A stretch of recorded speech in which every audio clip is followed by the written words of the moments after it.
80 शब्द प्रति minute dictation start करते हैं 5 सेकेंड बाद।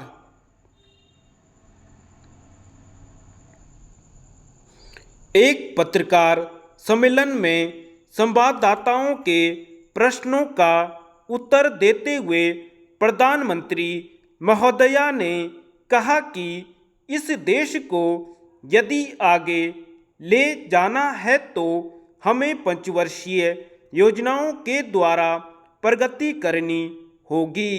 हमारी पहली पंचवर्षीय योजना, दूसरी पंचवर्षीय योजना, तीसरी पंचवर्षीय योजना तथा चौथी पंचवर्षीय योजना पूरी हो चुकी है और पांचवी पंचवर्षीय योजना का काम आरंभ हो चुका है। प्रथम पंचवर्षीय योजना एवं द्वितीय पंचवर्षीय योजनाओं के लक्ष्य प्राप्त कर लेने से हमारे देश में उद्योगों का जाल बिछाया जा सका। तृतीय पंचवर्षीय योजना के अंत तक इस देश में करोड़ों रुपयों का वह सामान तैयार होने लगा था जिसे हमें विदेशों से मंगाना पड़ता था। इसके साथ ही चतुर्थ पंचवर्षीय योजना के दौरान में देश की सुरक्षा के मामले में यह देश आत्मनिर्भरता प्राप्त कर सका।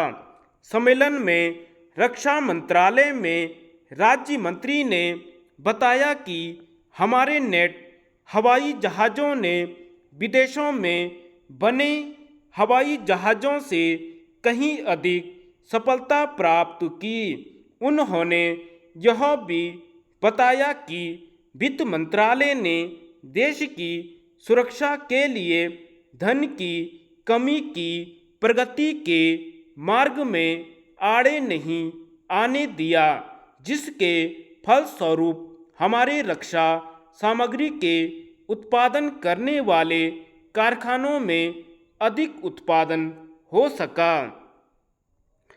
पत्र प्रतिनिधियों से बातचीत करते हुए विधि मंत्री ने यह बताया कि देश में आम चुनाव निर्धारित समय में किए जाएंगे। इसके लिए हर एक राज्य में निर्वाचकों की सूची तैयार की जा रही है। राज्य की विधानसभाओं के लिए भी निर्वाचन उचित समय पर किए जाने पर उन्होंने जोर दिया। हमारे देश में निर्वाचक गण हर 10 वर्ष बाद बढ़ जाते हैं, इसलिए मतदाता सूचियों को अंतिम रूप दिया जाना जरूरी है। विधानमंडलों के चुनावों के लिए भी तैयारियां की जा रही हैं। उन्होंने यह भी बताया कि देश के अनेक प्रांतों में संयुक्त विधायक दलों की सरकारें बनी, किंतु वे जनता की आकांक्षाओं की पूर्ति नहीं कर सकीं। किंतु फिर भी देश की जनता सर्वोपरि है, उसी का निर्णय अंतिम होता है। हमारे देश में निर्वाचन पद्धति जो भी बनाई गई है उसके अनुसार देश में आम चुनाव अथवा मध्यावधि चुनावों के लिए प्रबंध करने का दायित्व मुख्य निर्वाचन आयुक्त का है, जो निर्वाचन आयोग का अध्यक्ष होता है। निर्वाचन आयोग में और भी सदस्य होते हैं जो कि देश के चुनावों के लिए जिम्मेदार होते हैं। कुछ विधायिका सभाओं के लिए अप्रत्यक्ष निर्वाचन पद्धति अपनाई गई है, जिनके लिए समय समय पर चुनाव होते हैं। शिक्षा उपमंत्री महोदय ने कहा कि हमने अपने देश में प्राइमरी शिक्षा को अनिवार्य रूप से लागू कर दिया है।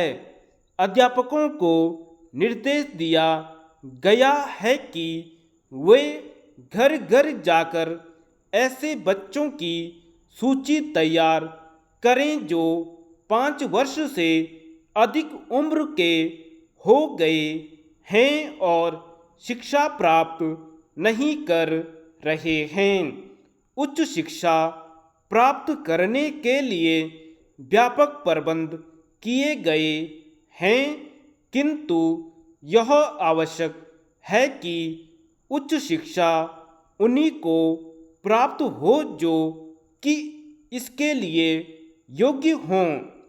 अतः 10वीं कक्षा पास करने के बाद विद्यार्थी अपनी रुचि के अनुसार व्यवसाय चुनें। धन्यवाद।